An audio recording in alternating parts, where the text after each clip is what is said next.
சேலத்தில் அளவுக்கு அதிகமாக உடற்பயிற்சி செய்த ஜிம் உரிமையாளர் உயிரிழந்துள்ள சம்பவம் சோகத்தை ஏற்படுத்தியுள்ளது. அதிக நேரம் உடற்பயிற்சி செய்த ஜிம் உரிமையாளர் மயங்கி விழுந்து உயிரிழந்த சம்பவத்தின் பின்னணி குறித்து விவரிக்கிறது இந்த செய்தி தொகுப்பு. சேலம் பழைய பேருந்து நிலையம் அருகே உள்ள கோட்டை அண்ணாநகர் தெருவைச் சேர்ந்தவர் மகாதீர் முகமது.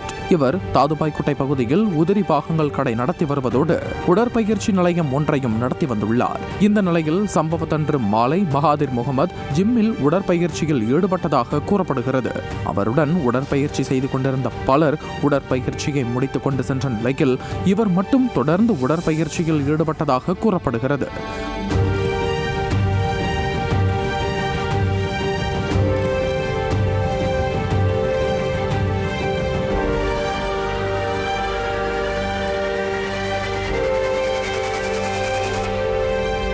தொடர்ந்து உடற்பயிற்சி நிலையத்தில் நீராவி குளிகள் எடுத்திருக்கிறார் மகாதீர் முகமது.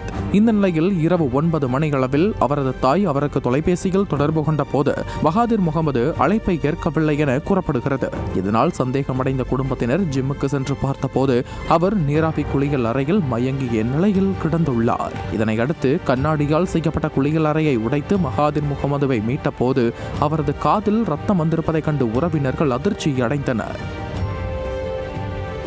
உடனடியாக அவரை சேலம் அரசு மருத்துவமனைக்கு கொண்டு சென்றிருக்கின்றனர்.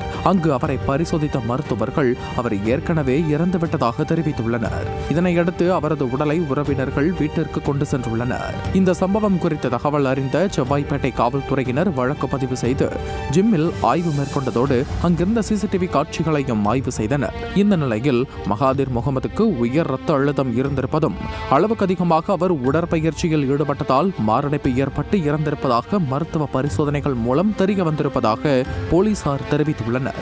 தொடர்ந்து இதுகுறித்து சேலம் நகர காவல்துறையினர் விசாரணை மேற்கொண்டு வருகின்றனர்.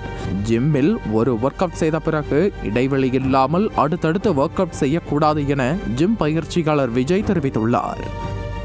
நார்மலாக ஜிம்மில் ஒரு வார்ம் அப் பண்ணுறதும் சரி, நார்மலாக ஒரு ஸ்ட்ரெச்சஸ் பண்ணுறதும் சரி, அதுக்கப்புறம் ஒரு பிரிஸ்க் வாக் ஒரு 10 மினிட்ஸு, சைக்கிளிங் ஒரு 5 மினிட்ஸு, அதுக்கப்புறம் வெயிட் ட்ரைனிங் இல்லை ஸ்ட்ரென்த் ட்ரைனிங் டிபெண்ட்ஸ் ஆன் அவங்களுக்கு என்ன கோலோ, அதுக்கப்புறம் ஆப்ஸ் எக்ஸசைஸு, கோர் ஆக்டிவிட்டி, அதுக்கப்புறம் ஸ்ட்ரெச்சிங்கு, இந்த மாதிரியான ஆக்டிவிட்டி பண்ணுறது உங்களுக்கு 1 hour 15 minutes ஆகும். நான் சொல்கிறது நார்மலான ஒரு பீப்புள் ஒரு ஜிம்மில் சைன் பண்ணதுலேருந்து வார்ம் அப் பண்ணுறதுலேருந்து இவ்வளோ நாள் டைம் எடுத்துக்கலாம். நம்மளால் எவ்வளோ நேரம் பண்ண முடியுன்றது ஃபஸ்ட்டு நம்ம செல்ஃபை நம்ம பார்த்துக்கணும்.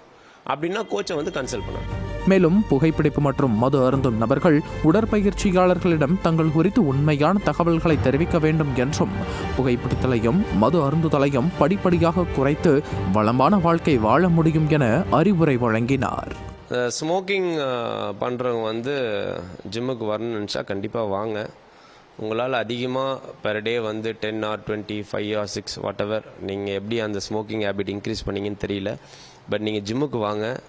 டே பை டே ஸ்மோக்கிங்கை ரெடியூஸ் பண்ணுங்கள். டே பை டே முடியலையா வீக்லி இப்போ நீங்கள் டெய்லி 10 ஸ்மோக் பண்ணுறீங்கன்னா வீக்லி அதை 2 கம்மி பண்ணணும், 8, 7, 6 அந்த மாதிரி நீங்கள் உங்கள் பாடி சேஞ்ச் ஆக அதாவது உங்களுடைய ஃபிட்னஸ் இம்ப்ரூவ்மெண்ட் மாற உங்களுடைய ஸ்மோக்கிங் ஸ்கில்ஸ் குறையிறதுக்கான சான்சஸ் இருக்குது.